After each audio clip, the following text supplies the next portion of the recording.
안녕하십니까. 신인균의 국방TV 심층 분석 시간입니다. 오늘 심층 분석은요, 포병 이야기를 한번 해볼까 합니다. 남북 군사 합의서 때문에 실거리 사격을 포기한 한국 포병 이야기입니다. 이게 뭐냐면은, 제가 얼마 전에, 이 남북 군사 합의서 때문에 우리 국산 최신 무기 천무 봉인되다 라는 주제로 동영상을 올렸는데, 그게 좀 의외로 조회수가 좀 적었어요. 그 이후에 이제 구독자가 많이 늘어나서 지금쯤이면 사실은 더 많이 조회가 됐었어야 되는데 그게 좀 조회수가 적었었습니다. 그런데 이제 그 동영상을 보고 그 다른 언론들이 국방부의 질의를 하고 뭐 그러면서 문화일보 이런 조선일보 이런 데서 그 동영상을 매개로 해서 그 국방부의 질의를 하고 그걸 받아서 기사가 쭉 나왔습니다. 그래서 제가 그게 또 우리 많은 우리 시청자 여러분들께서 못 보셨기 때문에 그게 도대체 어떤 일인가라는 것을 한 번 더 정리해서 알려드리는 그런 내용입니다. 남북군사 합의서가 지난 9월 19일 평양에서 체결이 되었죠. 송영무 당시 국방부 장관이 서명을 했고요. 뒤에 문재인 대통령 그리고 이제 김정은 북한 국무위원장이 박수를 치고 있습니다. 여기 보면 남측 속초 이북에서 북측 강원도 통천 이남까지는 포사격을 금지한다 라고 되어 있습니다. 이 아주 세부 항목에 보면 그렇게 되어 있습니다. 남북군사 합의서가 비행금지구역도 설정하고 NLL 지역에서 사격도 못하게 하고 뭐 여러 가지가 있지 않습니까? 그리고 그 MDL 즉 군사분계선에서 5km 이내에서는 또 사격 못하게 하고 이런 게 있는데 남측 속초는 제법 남쪽이죠. 설악산 있는 그쪽이 이제 속초인데 속초 이북에서부터 강원도 북측으로는 강원도 통천 이남까지는 서로 간에 사격을 하지 않는다. 어디로? 해상으로. 해상 사격을 금지한다는 겁니다. 이런 내용 때문에 우리가 굉장히 곤란한 지경에 처했다. 그러면 우리 군은 그것을 모르고 이런 합의를 했나? 라는 지적을 제가 안 할 수가 없는 겁니다. 현재 우리 내륙에는 대표적인 사격장이 여러 개 있는데 그 중에서 큰 사격장을 보면 경기도 파주의 무건리 사격장이 있고요. 경기도 연천의 다락대 사격장, 그리고 강원도 철원의 문해리 사격장, 주로 이제 1군단 지역과 수도군단, 그리고 이제 해병대 2사단 이런 그 부대들은 파주의 무건리 사격장에서 포사격 훈련을 많이 하고요. 6군단 그리고 이제 또 1군단 일부 이런 또 세력들은 연천의 다락대 사격장에서 사격 훈련을 많이 합니다. 그리고 이제 가장 큰 사격 훈련장은 역시 철원의 문해리 사격장인데요. 그 문해리 사격장에서는 5군단 그리고 인접해 있는 여러 7군단 이런 그 세력들이 가서 그 문해리 사격장에서 포사격 훈련을 합니다. 그리고 또 철원에 담터 사격장이라고 있는데 이 담터 사격장은 주한미군의 그 M270 MLRS 그리고 우리 한국 육군의 M270 MLRS 이 로켓들이 다련장 로켓들이 가서 사격 훈련을 하는 곳이 철원의 담터 사격장입니다. 이건 뭐 다른 자주포 같은 건 거의 안 가고요. 그 로켓만 갑니다. 그래서 그 미군들은 여기를 이 담터 사격장을 로켓밸리 이렇게 부르기도 합니다. 근데 문제는 우리 국토가 너무 좁다 보니까 이 사격 훈련장의 포 사격 진지에서부터 타겟까지의 거리가 너무 가깝다는 겁니다. 사격을 하려면 이제 사격 진지에서 뭐 자주포나 또는 여러 가지 뭐 야포들이 쭉 방해를 하고 있습니다. 거기에서 이제 저기 전방으로를 향해서 사격을 하게 되는데 그 사격을 하는 그 타겟이 주로 5km에서 6km 정도밖에 안 됩니다.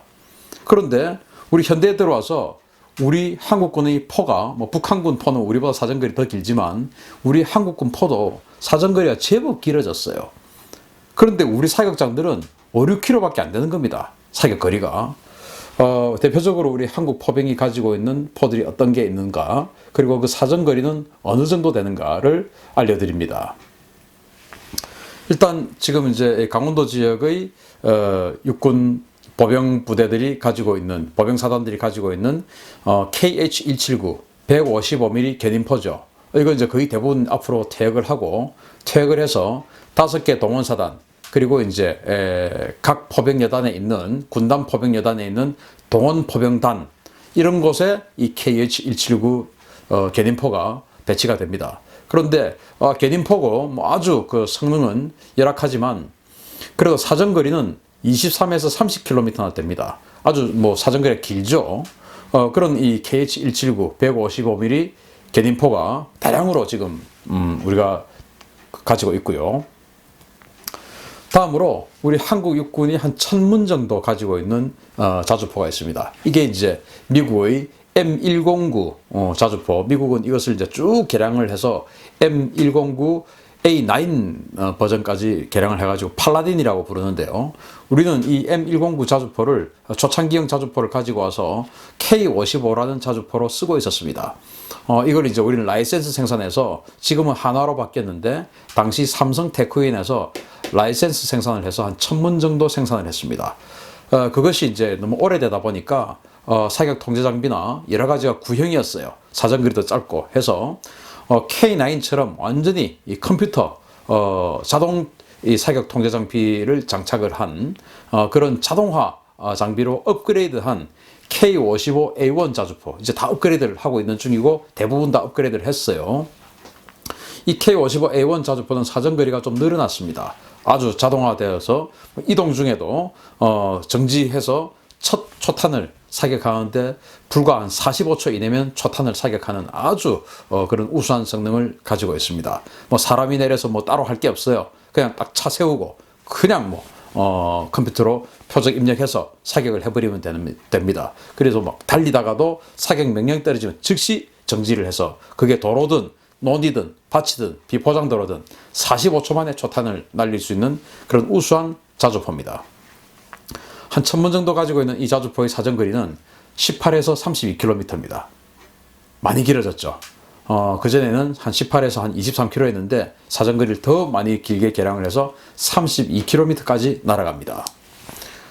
그 다음에 우리 한국 육군이 역시 한 1000문 정도 가지고 있는 K9 자주포예요. 이것은 이제 우리 한국이 스스로 독자 개발한 겁니다. 아까 K55 자주포는 미군의 M109를 라이센스 생산을 해서 그것을 이제 국산화하고 개량을 한 K55A1 자주포인데 이 K9 자주포는 처음부터 모든 것을 우리가 개발을 했습니다. ADD 국방과학연구소에서 주로 개발을 하고 생산은 역시 삼성 테크윈에서 생산을 했습니다.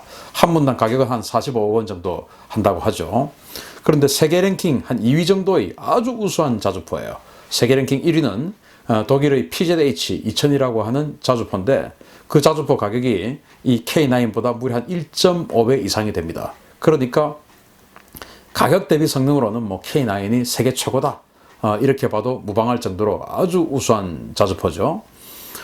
우리가 이제 주한미군이 주둔을 하고 한미동맹이 있습니다. 그래서 우리 한미연합군 중에서 뭐 거의 대부분의 무기체계가 미군이 더 셉니다. 우리 한국군보다. 뭐 탱크도 미군 탱크가 세고 전투기도 미군 전투기가 세고 모든 것이 센데 유일하게 우리 한국군 무기가 더 센 게 바로 이 자주포입니다. 미군의 팔라딘 자주포보다 우리 이 K9 썬더라는 애칭이 있는데 이 썬더, 천둥소리, 정말 포사격할 때 보면 썬더, 즉 천둥소리가 쫙 납니다. 참 멋있는데요. 한 1000문 정도 가지고 있는 이 K9 자주포의 사정거리는 18에서 40km입니다. 굉장히 멀리 날아가죠. 그 다음에 지금 현재 군단 포병이 가지고 있는 다련장 로켓입니다. 북한은 이 다련장 로켓을 방사포라고 이야기를 하죠.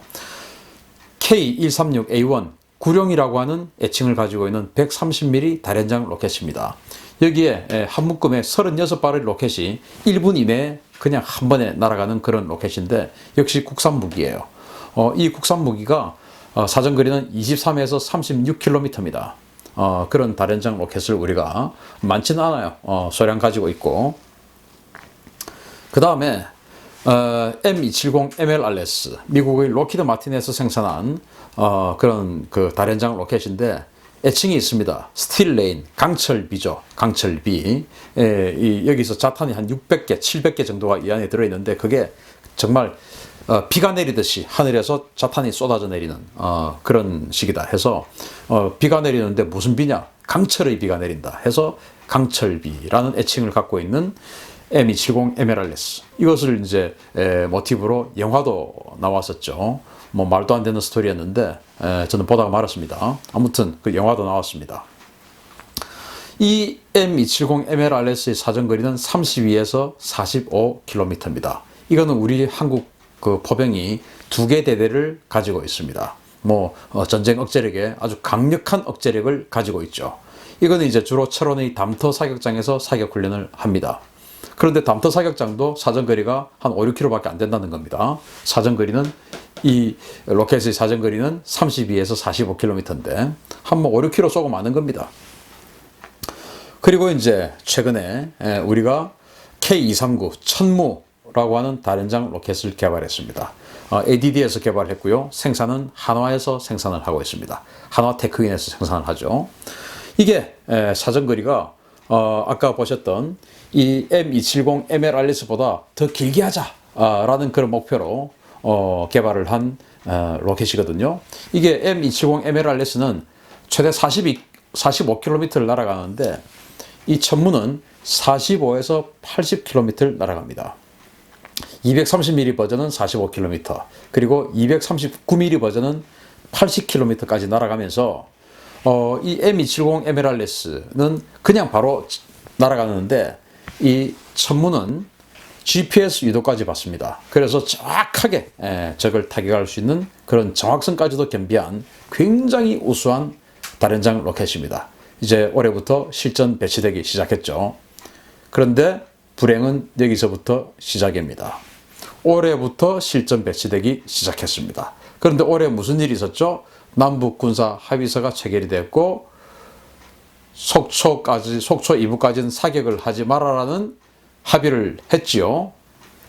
그런데 우리 육상에 있는 훈련장, 아까 파주 무건리, 연천 다락대, 철원 문해리, 그리고 철원의 담터 사격장, 이런 곳은 워낙 타격까지 거리가 좁아서 5, 6km밖에 사격을 못합니다. 사정거리 5, 6km. 뭐 항상 가장 짧은 장약을 넣고 쏘는 거죠. 이렇게밖에 못합니다. 그런데 MDL, 즉 군사분계선에서 32km 지역에 속초의 북쪽이죠. 강원도 고성입니다. 거기에 송지호라고 하는 해변이 있는데 그 송지호 해변에 육군 사격장이 있습니다. 바다를 향해서 쏘는 것이죠. 그래서 이런 그 K9을 비롯해서 K55A1, 그리고 구룡, 그리고 에메랄레스, 그리고 여기 있는 천무, 이런 사정거리가 긴 포들이 내륙에서는 도저히 쏠 데가 없으니까 1년에 4월에 한 번, 11월에 한 번, 그렇게 해서 송지호 해변으로 옮겨서 대표적인 뭐 전부 다 가는 거 아니에요. 대표적인 포 몇 분만 이렇게 가져와 가지고 송지호 해변에서 실거리 사격을 합니다. 1년에 각 부대별로 한두 대씩 차출해서 유일하게 실거리 사격을 하는 곳이 바로 송지호 해변입니다. 문제는 송지호 해변이 속초의 북쪽에 있다는 겁니다. 아니 무슨 군사 합의서를 이따위로 체결을 합니까? 자, 보십시오. 북한은 GP를 11개를 철수하겠다라고 해놓고 나중에 중간에 또 바꿨죠. 왜? 까칠봉 GP가 김정은이 왔다 갔으니까 이거는 최고 존엄이 왔다 간 거니까 폐쇄할 수 없다, 파괴할 수 없다 라고 우겼지 않습니까? 그것도 우리 또 들어줬어요. 그런데 우리 한국군 유일의 실거리 사격장인 송지호 사격장이 속초 이북에 있는데 우리는 왜 그런 소리를 못합니까? 우리 포병 전력이 완전히 실거리 사격을 못하고 40km짜리, 80km짜리 사정거리의 포를 개발을 해놓고는 5km 사격만 평생 하게 생겼습니다. 자, 이렇게 되면 무슨 일이 발생하느냐? 포라는 것은요, 탄도학적 특성이 있습니다. 기압, 풍속, 뭐 바람의 방향, 바람의 속도, 온도, 습도, 여러 가지 상황에 따라서 사정거리와 또 뭐 어떤 여러 가지 오차가 발생을 하게 됩니다. 이 모든 것들은 지속적으로 사격을 해서 데이터베이스를 만들어 놔서 자, 오늘은 온도가 몇 도야, 오늘은 습도가 몇 도야, 오늘은 바람이 얼마나 불어, 이렇기 때문에 오늘은 이 정도의 데이터가 나올 것으로 우리는 그동안 축적이 되어 있으니까 이렇게 사격을 기준점으로 사격을 해야 돼 라는 데이터베이스가 축적이 돼야 됩니다. 이거는 지속적으로 사격 훈련을 한 끝에 나오는 데이터베이스예요. 그런데 이 천무 로켓은 실전 배치 다 하기도 전에 사격 훈련 한 번도 못하게 생겼습니다. 아직 한 번도 못한 겁니다. 그럼 어떻게 됩니까? 이 천무 다련장 로켓은 그냥 페이퍼 무기입니다. 장부상에는 있는데 실제적으로 전력화될 능력이 없는 겁니다. 5km밖에 못 쏴보니까요. 그런 탄도학적 특성의 데이터가 전혀 없이 그냥 이 정도 쏘면 되지 않을까? 라고 쏠 수밖에 없는 그런 이상한 포가 돼버린 겁니다. 이렇게 해서 이 천무, 정말 우리는 막대한 예산을 들여서 그리고 오랜 시간을 투자한 끝에 미국의 MLRS보다 더 우수한 무기를 한번 개발해보자 해서 개발한 게 바로 천무입니다. 이거는 아마 제가 봤을 때 가격 대비 성능 그리고 MLRS보다 월등히 싼 가격 이런 것 때문에 해외에도 다량으로 판매할 수 있을 것 같았어요. 그런데 문제는 해외 판매를 하려고 해도 외국 사람들이 신뢰가 가야 말이죠. 한 번도 실거리 사격을 해보지 않았고 그런 탄도학적 특성에 따른 데이터도 없는데 이 포를 어떻게 믿어주겠습니까? 황당한 일이 발생하고 있습니다. 이 천무뿐만 아니고 KH-179 견인포, K55A1 자주포 한 1000문 있죠. K9 자주포 1000문 있죠. 그리고 구룡 다련장 로켓, 그리고 2개 대대가 있는 전략 무기인 MLRS, 그리고 이 천무, 모든 것들이 실거리 사격 한번 못 해보고 앞으로 5km 사격만 해보게 생겼습니다. 기가 막힌 일입니다. 대대장들, 포대장들, 연대장들, 포병 예단장들, 이 모든 사람들이 실거리 사격 한 번도 못 해보고 지휘관 그만두게 생겼죠. 자기가 지휘관 할 때 실거리 사격 한 번은 해봐야 되지 않겠습니까? 이제 못 해봅니다. 왜? 반북군사합의서를 그렇게 만들었으니까요. 뭐 그래도 괜찮죠. 왜? 우리 민족끼리 전쟁 안 할 거니까 실전 같은 훈련 따위는 뭐 했다 치고 합시다. 우리 예전에 했다 치고란 말 많이 들어봤지 않습니까? 했다 치고. 까짓 뭐 문제 됩니까? 전쟁 안 할 건데. 종전선언하고 우리 민족끼리 손잡고 평화를 이룩할 건데 그러다가 주한미군 철수도 시키고 그렇게 할 건데 뭐 실전 훈련 따위 뭐 안 하면 어떻습니까? 라는 생각을 하고 있는 건 아닌지 정말 우려스럽습니다. 국민 여러분, 시청자 여러분, 그렇게 돼서 되겠습니까? 그런 군대를 우리가 왜 보유하고 있어야 됩니까? 그런 군대를 위해서 왜 올해 2018년도 43조 원, 2019년도 47조 원의 막대한 예산을 투입해 줘야 됩니까? 예산 안 줘야죠. 전쟁 안 할 거니까. 그 예산을 쓰려면 훈련 제대로 해야 됩니다. 국방부 장관, 정경두 장관님, 소신 있게 대통령에게 말씀하십시오. 남북 군사합의서, 북한이 까칠봉지피 바꿨듯이 우리도 송지호 해변 사격장 지켜야 됩니다. 포병 훈련 해야 되지 않습니까?